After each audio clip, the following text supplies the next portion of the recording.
हवा का मौसम बता रहा है कि वो जुल्फ अपनी लहरा रहे हैं। हवा का मौसम बता रहा है वो जुल्फ अपनी लहरा रहे हैं। सवारी तैबा से चल पड़ी है, हुजूर तशरीफ ला रहे हैं। नारे तकबीर, नारे रिसालत। हजरत अल्लामा शाह मुफ्ती सलमान अजहरी शाह साहब तिबला, नारे तकबीर। वो आएंगे, आते होंगे, अभी आएंगे। वो आएंगे, आते होंगे, अभी आएंगे। यही सोच के हमने महफिल को सजा रखा है। वाह वाह वाह। मेरे अजीजों, बात तो हकीकत है, वरना रात के 1 बजे इस मैदान का जोश दिन के 12 बजे की तरह नहीं होता। वाह वाह वाह वाह। मैं अक्सर कहा करता हूँ, सुन्नियों के जलसों को देखकर नेता लोगों को ये समझ में आ जाना चाहिए कि हर मजमा 100-200 रुपए के लिए नहीं जमा होता है। हमारे मजमे वो हैं जहाँ 100-200 के लिए नहीं, अपनी गर्दन हुजूर की बारगाह में पेश करने आते हैं। हम तो अपनी जिंदगियों के नजराने लेकर बारगाह मुस्तफा में आते हैं। वरना मुझे बताओ, यहाँ बैठा हुआ कौन सी पार्टी का नेता है जो तुम्हें बुलाया? यहाँ कोई नेता नहीं है मेरे अजीजों। और एक बात मुझे ये बताना भी है कि हकीकत में मैंने पहली मर्तबा इस तरह का देखा है कि एक जलसा पहले कैंसिल होकर दूसरे जलसे की यह हालत होती है। कल ही हमारा आना तय था, पोस्टर भी लगे थे, सब तारीखें तय थी, यहाँ उलमा भी बैठे हुए हैं। इससे पता ये चलता है, अगरचे कल संडे था, वो तो मेरी आंखों की शदीद तकलीफ की वजह से एयरपोर्ट से फ्लाइट मिस हो गई, और वैसे शौक से मैं काला चश्मा लगाकर नहीं बैठा हूँ। मगर ये बात समझ में आती है कि कल हमारे किसी साहब ने कहा यहाँ से कि संडे था और पब्लिक थी, मजमा था। हम आज यहाँ आकर के बताते हैं कि सुन्नियों के यहाँ कोई संडे नहीं होता। हर वो रात जो मेरे मुस्तफा के नाम है वो हमारी ईद की रात है। नबी करीम सल्लल्लाहु तआला अलैहि वसल्लम की नामूस और मोहब्बत से मुंसलिक हो तो वो रात हमारे लिए ईद की रात है। और लोग ये अभी भी ये पूछने में लगे रह गए दलील, अभी भी ये बातें पूछने में लगे रह गए दलील के शबे मीलाद का सबूत कहाँ है। बल्कि हम तो ये कहते हैं जिस रात नबी का तज़किरा हो जाए वो हमारे लिए ईद की रात है। और ये बात भी बता दूं कि ये कहाँ से साबित है, ये हम सुन्नियों की किस्मत से साबित है। अजीज़ान गिरामी वक़ार, कुछ पैगामात तो मैं आपको दे जाऊंगा। आप रात के इतने वक्त तक यहाँ पर इंतजार कर रहे हैं, बहुत सारे खड़े हैं, बहुत सारे दबे हैं, जिस हालत में भी हैं। लेकिन इतना मैं जरूर चाहूंगा कि जाने से पहले यहाँ अगर कोई 80 साल का बूढ़ा भी हो तो 25 साल का बन करके जरूर जाए, इसलिए कि मोहम्मद के गुलामों में बुढ़ापा आ नहीं सकता।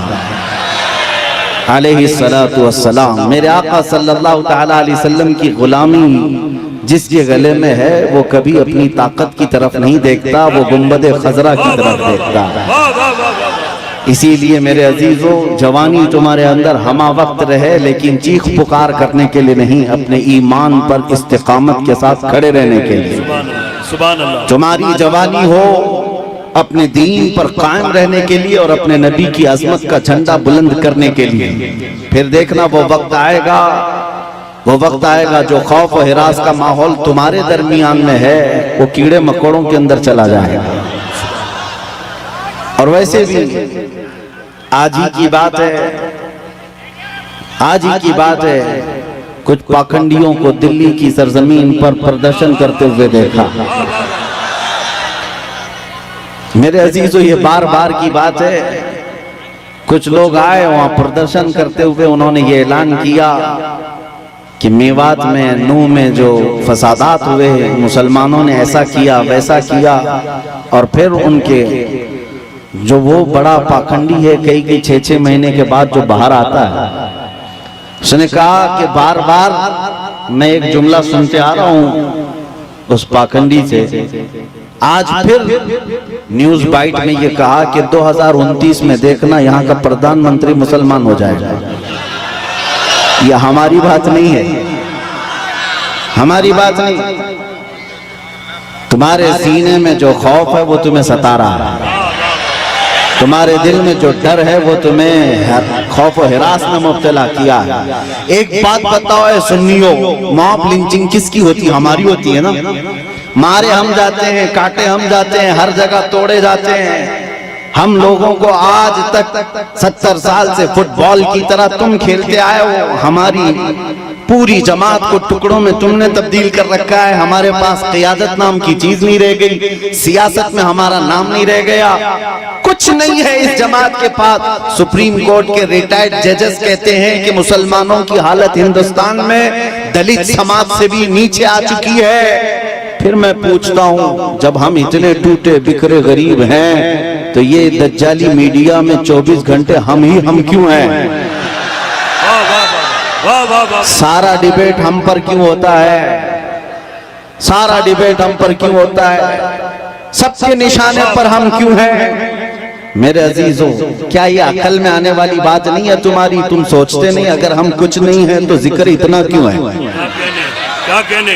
वाह वाह वाह। जो कुछ नहीं है उसका जिक्र होना ही नहीं चाहिए। एक तरफ तो तुम कहते हो इनकी तादाद बहुत कम है, ये टूटे बिखरे हुए हैं, पंचर पुत्र नाम से भी तुम पुकारते हो, लेकिन पूरी इतनी बड़ी मेजॉरिटी कौम को अगर किसी कौम से डराते हो तो हम ही हैं।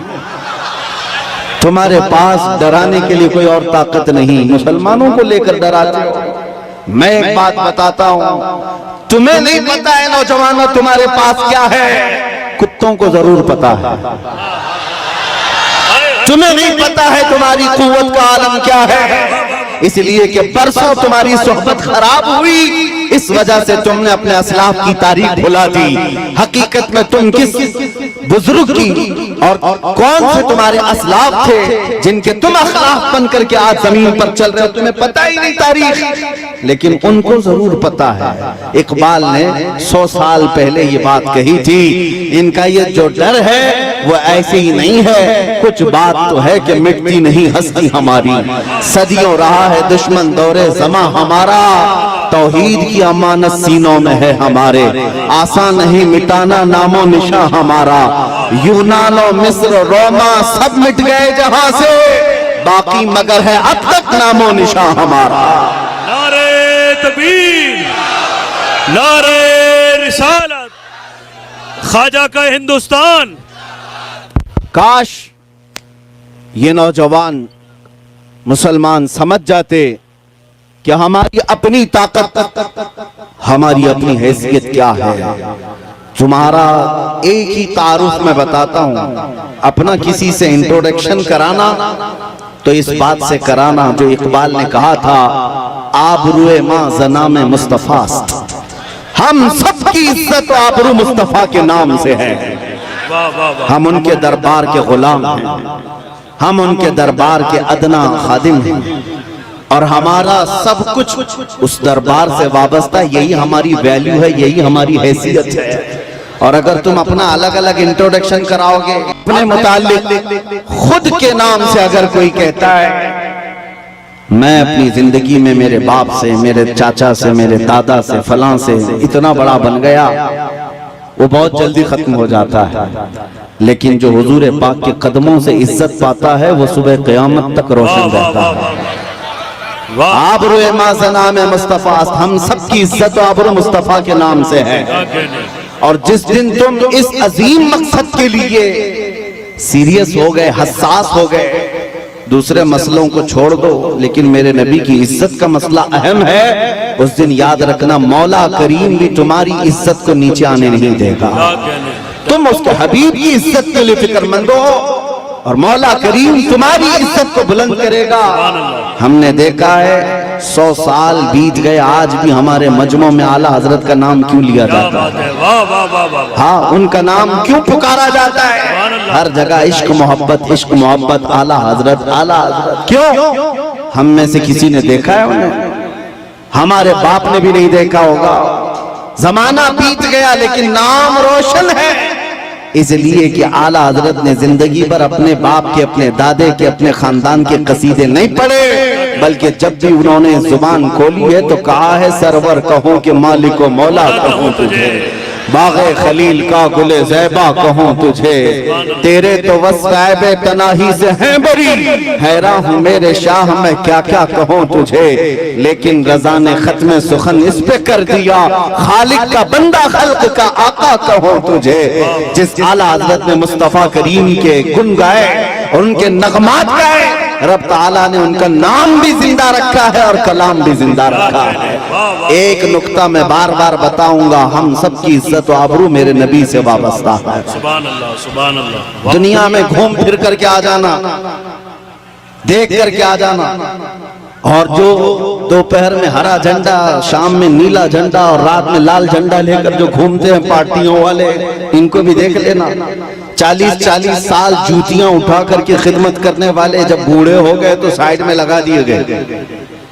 हमने देखा है, आपको भी पता होगा, बाद में तो न्यूज के पेपर के किसी कोने में भी उनका नाम नहीं।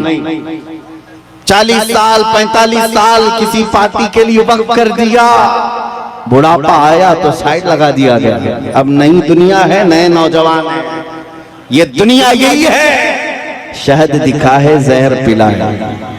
लेकिन मेरे अजीजों एक बात याद रखो, नबी करीम सल्लल्लाहु तआला अलैहि वसल्लम की गुलामी में जो जितना बूढ़ा होता है उसकी इज्जत उतनी बढ़ती चली जाती है।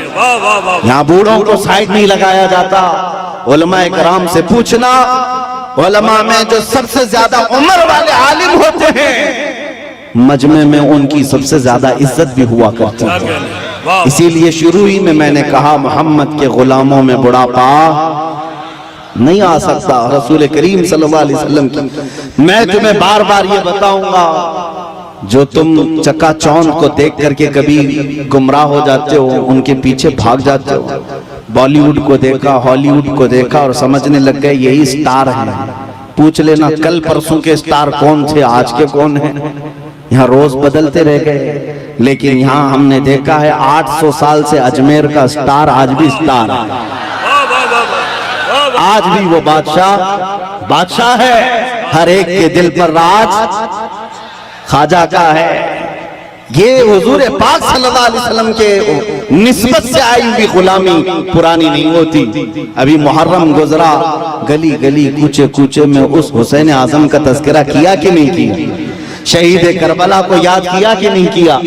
जबकि तारीख में ये भी पता है उनके घराने के 72, उनके रफ़क़ा सबको 72 लोगों को शहीद कर दिया गया, टुकड़ों में बदल दिया गया।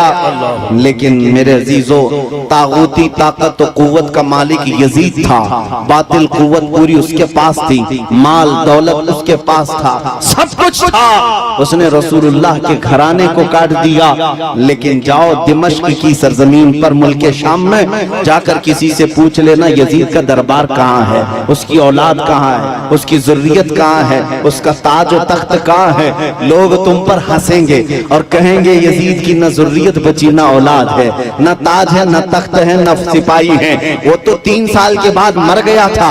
और जहाँ कब्र उसकी है, लोग बताते हैं पूरे दिमश्क का कूड़ा करकट जहाँ लाकर दम किया जाता है, फेंका जाता है, उसमें कचरे में कहीं कब्र भी गुम हो गई।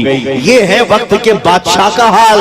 और फिर अल्लाह तौफीक दे तो इराक की सरजमीन करबला में भी चले आना और लोगों से पूछना, सुना है 1400 साल पहले रसूलुल्लाह की आल अथार और उनके अहले बैत के छोटे छोटे बच्चों को यहाँ काटा गया था, टुकड़ों में बदल दिया गया था, उनका खून बहाया गया था। वो मैदान कहाँ है? करबला वाले भी तुमसे कहेंगे अब ना वो टुकड़े हैं और ना खून है, ना वो मैदान करबला है, बल्कि ये करबला का मैदान पूरा एक शहर के गुलिस्तान में तब्दील हो चुका है। और आओ हम तुम्हें बताते हैं, हुसैन जिसके बारे में तुम कह रहे हो 72 तीर लगे थे, सर अलग कर दिया गया था, धड़ अलग कर दिया गया था, मजलूम शहीद किया गया था। लेकिन आओ तुम्हें ले जाकर के वहां की दुनिया बताएगी, एक सुनहरी चमकता हुआ पूरा बड़ा आलीशान गुंबद, जो उस कुब्बे के ऊपर एक सुर्ख रंग का झंडा लहरा रहा होता है, पूरे करबला से जहां से देखो नजर आता रहता है। वो झंडा लहरा लहरा कर आज भी दुनिया को बता रहा है, शाह हुसैन। वही बादशाह है, वही बादशाह है। एक फलसफा मैं आपको बताता हूं, जिन्होंने तख्त और ताज को संभाला, बादशाहत को संभाला, मर गए, नाम भी नहीं रखना चाहता कोई आज यजीद, अपने बच्चों का नाम भी नहीं रखना चाहता। लेकिन जिसको काट दिया गया, कत्ल किया गया, उस हुसैन का नाम गली गली में मौजूद है, हर घर में मौजूद है। अगर हम एक नाम रखते हैं तो बरकत के लिए साथ में हुसैन लगा लेते हैं, हर जगह है हुसैन। इससे समझ में आई मेरे बात अजीजा ने गिरामी, जिंदगी ये चलत फिरत और तख्त और ताज पर बैठ जाने का नाम नहीं है, और न ही मौत कट जाने का नाम है। कट जाना भी मौत नहीं।